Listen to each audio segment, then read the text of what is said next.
Hey YouTube, how's it going? Kevin Clear here with a knife video for you. And today I'm going to just have kind of a fun discussion video where I share with you my top 5 knives. Nero Knives, another channel here on YouTube, the one who famously did the spine whack testing with some of his ZTs, has asked myself and a few other YouTubers to participate in this. I'm going to invite a couple others. So right now the list includes Nero Knives, Cedric Nada Gear and Outdoors, Stazza23, Michael Christie, Advanced Knife Bro, myself. I would like to invite Eugene Kwan and Dr. Frunky to participate in this.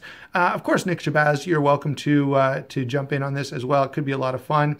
And in addition to that, I would like to invite all of you watching. I know not everyone has a YouTube channel. That's okay. I know many of you do have Instagram. And so go ahead and snap a picture of your top 5 knives and maybe even share a little bit about why those are your top 5. If you follow me over on the Sharp Stuff Facebook page, go ahead and take that picture and share it there as well and tell that group why those are your top 5, and I'm sure we can get a good fun conversation going. Now, before I get into my top 5, I want to point out a couple of quick things. One, I'm working on a video where I'll respond a little bit, further comment a little bit on my previous video about things that knife reviewers complain about that really don't matter. All right, there's been quite a bit of conversation generated by that. And so, you know, in that video, I just sort of shared your thoughts, like all the things that you guys said when I asked the question, I just shared them. I didn't do a lot of interpretation, but I would like to pick on some of those things and share my interpretation of those or what maybe people are driving at a little more than I did in that initial video. So look for that coming up, hopefully in the next couple of days. In the meantime, let's get to the video we're really talking about.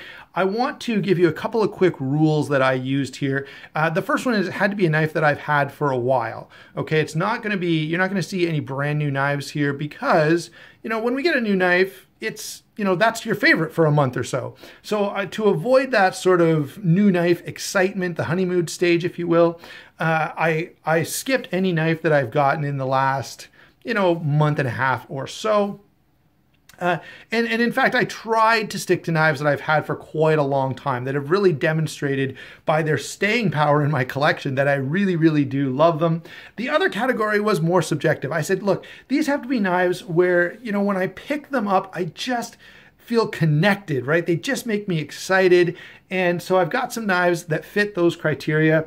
Let's go ahead without further ado and get to my top 5 knives, beginning with this one. This is a knife from Reata Knives known as the Torrent. These have been re-released a little while ago, and there are a number of options now available. This is one of the original ones, and when I saw this knife, the first thing I thought was, man, the design just speaks to me. And so this is from the first run.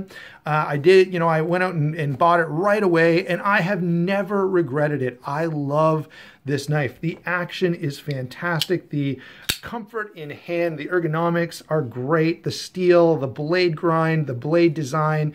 You know, I find this almost a perfectly balanced knife in terms of, you know, being classy and interesting, but not overly detailed or gaudy. The quality is there. The refinement is there. This is, you know, just a perfect example of what a modern folding knife can be. And so for all of those reasons, I absolutely adore the Reata Knives Torrent. The size is right. The weight is right. Just on and on I could go. So I'm gonna stop now and let me move on to my next knife, which, you know, is probably a little less practical, but connects with me perhaps even more on an emotional level. This is, of course, the Curtis Knives F3. And I've had this knife for quite some time. I had a medium F3 before this, and I got this, you know, back when Dave used to do a knife of the day where it would be a really good discount. He's since stopped doing that. And so, you know, nowadays I probably couldn't buy this, but this is a knife I've had for maybe a couple of years now. I love this knife. I love the design, right? When I look at this knife, it just speaks to me. But when I feel it in hand, even more so, it just feels heavy duty, kind of ready for anything. I love the blade. I love this hollow grind with the spanto, the flat grind out here at the tip. It's tough. It's durable. It's, you know, This knife really just does everything that I would want a high-end knife to do. And you know, the other thing I think that goes on with this knife is when I first got into knives, the Curtis F3 was one of those knives that everyone sort of talked about. I still remember watching the comparison video that Jim Skelton did between the Curtis F3. I'm not sure if it was this one, the large or the medium, but he did it between a Curtis F3 and an Hinderer XM18. And back then, I just thought both of those knives were such grails for me. And, you know, to own one is just a joy that I really appreciate every day. Let's go on to something a little bit different. Again, this is a knife that most of you are going to be familiar with if you're around the channel a little bit. This is the Benchmade Crooked River, and this one has been modified slightly with some Rogue Bladeworks aftermarket scales, pivot collar, and pocket clip. Oh yeah, and backspacer. So really the only thing that I didn't love about this knife initially was the orange pivot collar and backspacer. And that sort of got me thinking, you know, it'd be nice to upgrade this a little. And so when Rogue Bladeworks announced that they were doing parts for this, I signed up right away, okay? Now, it was a bit of a wait, but I was super stoked to finally get these. And you guys, you know, I've made lots of videos about this knife. I absolutely love the way that I have it configured. Now, since the time that I did this one, it's become a little easier to mix and match because you can actually go to Benchmade's website and probably for a little bit less than I have tied up in this one because of the fact that, you know, I had to order all this stuff aftermarket. For a little bit less, I think, than I paid for this stuff, you can actually customize your own knife on the Benchmade site. Anyway, again, you know, this is a knife that to me is just a great combination of sort of modern and traditional. It's got the axis lock. This one is really, really nice. Now, with Benchmade, you might get a little variation in terms of action, blade grind, that kind of stuff. So if you're gonna buy one of these, it's nice to be able to get it in hand and check it out first. This one is a fantastic example, and so I absolutely enjoy the smoothness of it, but also just the size and the design. One of the first knives that I ever bought for myself was Charade's version of the Buck 110. Sorry, I couldn't think of that for a second. And this knife is sort of the modern iteration in my mind of the Buck 110, right? It has that clip point in the, especially in the wood, it has that sort of outdoors look to it.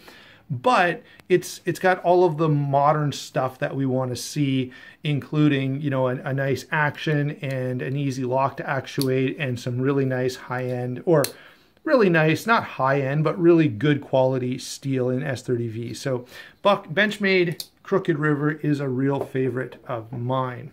Next on the list is my Steelcraft Bodega. Now, you notice this screw is conspicuously absent. There's a bit of an adventure here. I think finally it might be solved, but I've got to say I've been really disappointed with Bag Knives on the customer service side here. I've been trying to get this screw for probably 8 months or maybe more. Have been told multiple times that it's coming, that I'm going to mail it tomorrow, that I'm going to mail it the next day, that I'm going to mail it next week, that I mailed it last week, and it's just not materializing.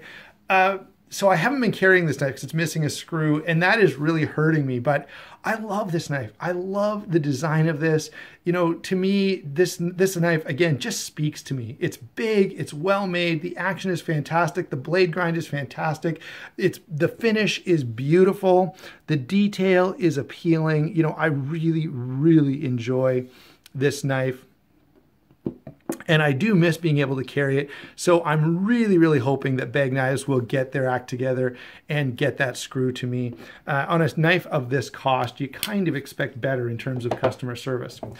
Number last on my top 5 is the Cold Steel Formax. Such a large knife. Won't even fit in frame. Let's see if I can get, there we go. Cold Steel Formax. So this is such a great knife. I love Andrew Demko. I love Andrew Demko's designs, and this is a perfect way to get your hands on one. It's regular production. It's extremely overbuilt. It's extremely well put together. It's smooth. It's enjoyable. It's comfortable in hand. It cuts really, really well. Now, of course, this is a little hefty to carry in pocket on a regular basis. So this is a knife that I would call an occasional carry. All right. But this knife is just such a fun knife, and I absolutely love it. And if out of all these knives, this one I think is one that I feel a little more confident using and abusing. I just feel like this is a knife that would really take whatever you could possibly throw at it and take it without any difficulty. So Cold Steel 4MAX is the last one on my list. Now, I do have some honorable mentions that I want to bring in here, some of which you guys already sort of guessed at. Let's start off with the Knives Slipstream. This was a knife I recently bought from Eugene Kwan. He had it for a while. He decided to get rid of it. And I've got to give him a big thank you, because when he posted this for sale, I said, look, man, I really want to buy that. I don't have the funds right now, so if you could hold it for a little bit. And he did. He didn't post it for sale. He didn't go and, try to sell it everywhere he could, which is something, I know a lot of us will do.